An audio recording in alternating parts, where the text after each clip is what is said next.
Arizona Senator John McCain joins me now. Senator, thank you very much. I didn't hear a complete endorsement of Julia Pearson in that answer to Joe. You know, Andrea, you and I have been around this town for Washington for quite a while, and we've seen this movie before.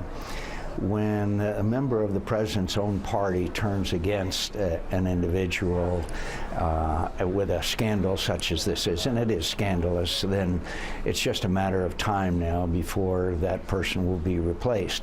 It almost doesn't matter what we Republicans think about it, but when someone is highly respected as Congressman Cummings, and he is respected on both sides of the aisle, and others voice the deep and abiding concern, if not condemnation, then it's just a matter of time. We'll see it play out, and you and I have seen this movie before.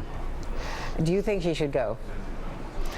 I think so. I think he's lost. When you lose the confidence of both sides across the political spectrum, and I would like to emphasize again something you and I know, and that is that the men and women who are in this business are the best. They're wonderful. They have incredibly difficult lives, and we respect and admire them. It's the leadership that has obviously failed in this situation. And I know, as someone who's run for president, you know better than most exactly how wonderful these men and women are. When they are on your team, they're completely dedicated, and that's not what we're talking about. They deserve better leadership, I think, is the conclusion of Congressman Cummings and others, and now you as well. Let me ask you about ISIS, because that's another reason why we don't want to have people running across the north lawn of the White House with a knife and getting through the front door. I mean, America is being targeted overseas now, but the homeland potentially. What about the latest developments? Just today in Iraq, militants have hit again in Shiite neighborhoods. More than 30 people are dead. They seem to be turning their sights on Baghdad. There's been some progress in pushing back against ISIS in the north, but Iraq is vulnerable, and Syria more so.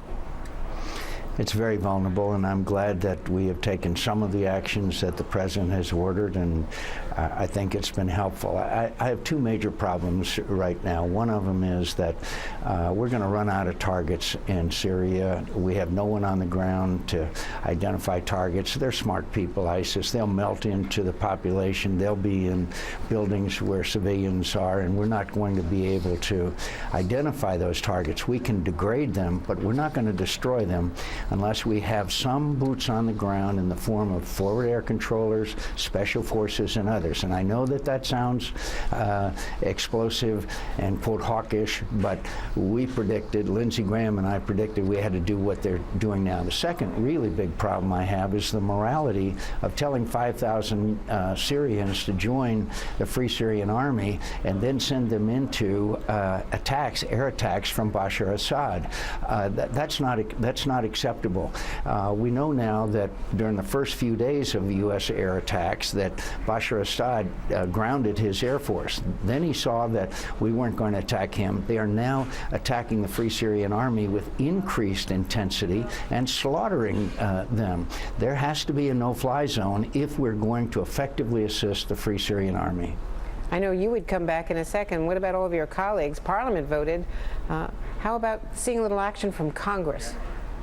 Well, I'm confident that many Republicans and Democrats are reevaluating their opposition, number one. Number two is, look, this is what presidents are for. Presidents should be sitting behind his desk in the Oval Office telling the American people what a lot of Americans are not totally aware of, and that is the threat to the United States of America and why we must do what is necessary.